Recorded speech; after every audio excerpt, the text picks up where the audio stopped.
በዚህ ቪዲዮ መጨረሻ ላይ በሚሊዮን የሚቆጠር ብር ለኤጀንት ሳትከፍሉ በቤታችሁ ሆናችሁ በስልካችሁ ብቻ ለካናዳ ስራ የምታመለክቱበትን 3 ኦፊሻላዊ መንገዶችና ያላችሁን ህልም ወደ እውነት የሚቀይሩ ሚስጥሮችን እነግራችኋለሁ።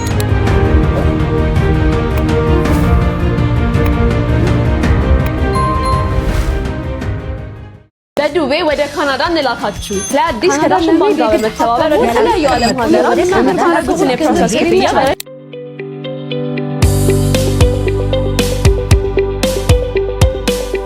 ዛሬ የምነግራችሁ መረጃ ለብዙዎች በሚሊዮን የሚቆጠር ብር የሚያወጣ ነው። እኔ ግን ለእናንተ በነፃ አቀርበዋለሁ። ወኪል ወይም ኤጀንት ካልኖረኝ አይሳካልኝም ብላችሁ ተስፋ የቆረጣችሁ፣ በየፌስቡኩና በየቴሌግራሙ በሚለቀቁ ሐሰተኛ ማስታወቂያዎች ግራ የተጋባችሁ ሰዎች ሁሉ ዛሬ እውነታውን ታውቃላችሁ። የካናዳ መንግስት ማንኛውም ሰው ብቁ ከሆነ ራሱ እንዲያመለክት ይፈቅዳል። እውነታው ግን ከምትጠብቁትና ሲነገረን ከኖረው ፈጽሞ የተለየ ነው። ለማታውቁኝ እኔ ፉአድ እባላለሁ። ላለፉት 5 ዓመታት በኦንላይን ስራና በኮንተንት ክሬሽን በተግባር ያለፍኩባቸውን ውጤት ያመጣሁባቸውንና የብዙዎችን ህይወት የቀየሩ ሚስጥሮችን የማካፈላችሁ ሜንቶር ነኝ። ዛሬም እንደተለመደው ምንም ሳላስቀር ጥሬውን እውነታ ይዤላችሁ ቀርቤያለሁ። ኤጀንት ማለት እናንተ የምታውቁትን ፎርም የሚሞላ ሰው እንጂ ለካናዳ መንግስት ልዩ ስልጣን ያለው አካል አይደለም። እንዲያውም ብዙ ጊዜ ኤጀንቶች ኮፒ ፔስት በማድረግ ተመሳሳይ መረጃ ለብዙ ሰው ስለሚሞሉ የካናዳ ኢሚግሬሽን ኦፊሰሮች በቀላሉ ይነቁባቸዋል። በራሳችሁ ስትሞክሩ ግን 3 ትልልቅ ጥቅሞች አላችሁ። አንደኛ፣ ምንም አይነት ክፍያ አይጠይቅም። ሁለተኛ፣ ከትክክለኛው ቀጣሪ ጋር በቀጥታ ስለምትገናኙ የመታለል እድላችሁ 0 ነው። ሶስተኛ፣ የራሳችሁን ትክክለኛ ታሪክ በታማኝነት ስለምትጽፉ የካናዳ መንግስት በራሱ የሚሞክርን ሰው በአድናቆት ያየዋል። የመሳካት እድላችሁ ከኤጀንት ይልቅ እናንተ ጋር ይበልጣል። እርግጥ ነው አንዳንድ ኤጀንቶች ልምድ ሊኖራቸው ይችላል፣ ግን አብዛኛውን ጊዜ የሚጠይቁት ብር ለቪዛው ሳይሆን ለሚሞሉላችሁ ቅጽ ነው። ያንን ደግሞ እናንተ ራሳችሁ መምላት ትችላላችሁ። ካናዳ በአሁን ሰዓት በተለያዩ ዘርፎች ሰራተኞችን አጥብቃ ትፈልጋለች። ስለዚህ ቀጣሪዎች የእናንተን ብቃት እንጂ ወኪል ይዛችሁ መምጣታችሁን አያዩም። አሁን በቀጥታ ወደ ስራውን እንግባ። በቤት ውስጥ ሆናችሁ በቀጥታ ከካናዳ ቀጣሪዎች ጋር የሚያገናኛችሁን 3 ኦፊሻላዊ ድረገጾችን ልንገራችሁ። አንደኛው ካናዳ ጆብ ባንክ ወይም ደግሞ jobbank.gc.ca። ይህ የመጀመሪያውና ዋነኛው የካናዳ መንግስት ኦፊሻላዊ የስራ ድረገጽ ነው።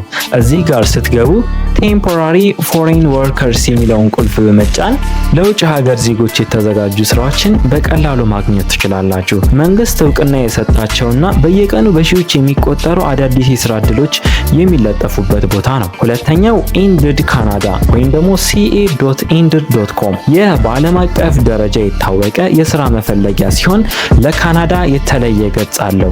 ቪዛ ስፖንሰርሺፕ የሚሉ ቁልፍ ቃላትን በመጠቀም አሰሪው ቪዛ የሚያመቻችላቸውን ስራዎች ለይታችሁ ማመልከት ትችላላችሁ። ሶስተኛው ሊንክድኢን ካናዳ። ብዙዎች ሊንክድኢንን እንደ ሶሻል ሚዲያ ብቻ ነው የሚያዩት።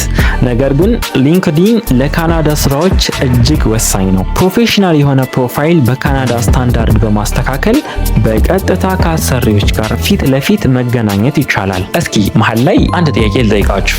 አሁን ካናዳ ብትገቡና የመጀመሪያ ደሞዛችሁን ብትቀበሉ ለቤተሰባችሁ የምትልኩት ስጦታ ምንድን ነው? እስኪ ሀሳባችሁን ኮሜንት ላይ አጋሩኝ። እንዲሁም ይህ መረጃ እንዲቀጥል ቪዲዮውን ላይክ ማድረጋችሁን እንዳትረሱ። ዝም ብላችሁ ድረገጾቹ ላይ ሄዳችሁ አፕላይ ማለት ብቻ ግን አይበቃም።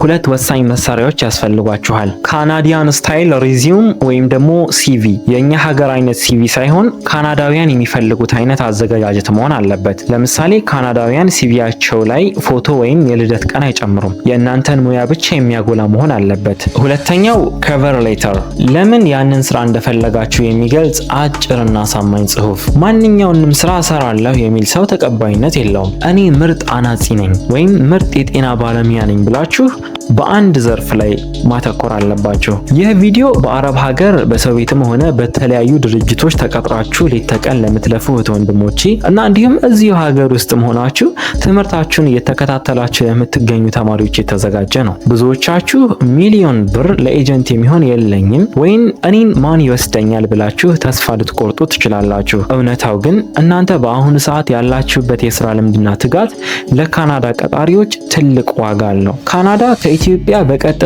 ከመሄድ ሰው ይልቅ ሌላ ሀገር ሄዶ ሰርቶ ልምድ ያለውን ሰው ደግሞ ይበልጥ ታምናለች። ያላችሁን ህጋዊ የመኖሪያ ፍቃድና የስራ ዲሲፕሊን እንደ ትልቅ መሳሪያ ልትጠቀሙበት ትችላላችሁ። ተስፋ አትቁረጡ። ያላችሁን ትርፍ ሰዓት ፌስቡክ ላይ ብቻ ከምታጠፉ ወደ ካናዳ የሚያመራችሁን ፎርም በመሙላት ተጠቀሙበት። እድላችሁን ሞክሩ። እዚህ ጋር ግን ካናዳ ሄዶ መኖር ማለት በአንድ ጀንበር ቪላ ቤት መስራት ማለት አይደለም። ማወቅ ያለባችሁ 3 ትልልቅ ፈተናዎች አሉ። አንደኛው የአየር ንብረት ነው። ኮልድ ካናዳ እጅግ ቀዝቃዛ ናት። እስከ -30 እና 40 ዲግሪ የሚወርድ ብርድ።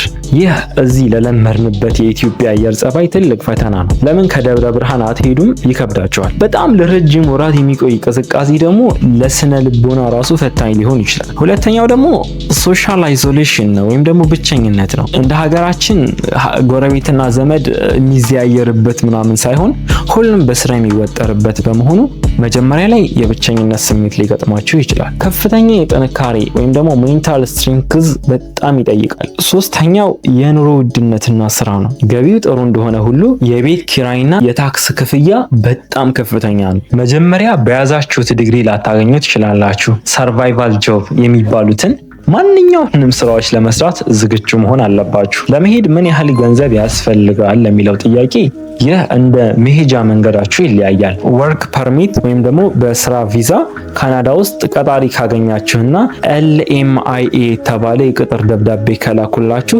ብዙ ጊዜ የቪዛና የትራንስፖርት ወጪ በድርጅቱ ሊሸፈን ይችላል። እናንተ የምትከፍሉት የቪዛ ፕሮሰሲንግ ክፍያ ብቻ ነው ከ$150 እስከ $200 አካባቢ። በትምህርት ቪዛ ከሆነ ይህ ከፍተኛ ካፒታል ይጠይቃል። ለአንድ ሰው በአማካይ እስከ $13,000 የካናዳ ዶላር በላይ ወደ 1.5 ሚሊዮን ብር አካውንታችሁ ላይ መኖሩን ፕሩፍ ኦፍ ፈንድስ ማሳየት አለባችሁ። ይህ ገንዘብ ለሰው የሚከፈል ሳይሆን አካውንታችሁ ላይ መኖሩ የሚታይ ነው። ኤጀንት ጋር ሄዳችሁ 1 እና 2 ሚሊዮን ብር ከምትከፍሉ ያንን ገንዘብ አካውንታችሁ ላይ ያስቀምጣችሁ በራሳችሁ ሞክሩ። ለማንኛውም ካናዳ ሄዶ መኖር የብዙ ወጣት ህልም ነው። በተለያዩ ሀገር የምትገኙ የፍላጎት ሁላችንም ጋር አለ።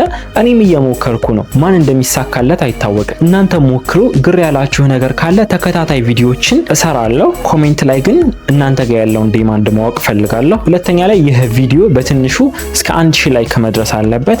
ከዛ ቀጣይ ቪዲዮ ይበልጥ ትኩረት አድርጌ እሰራለሁ።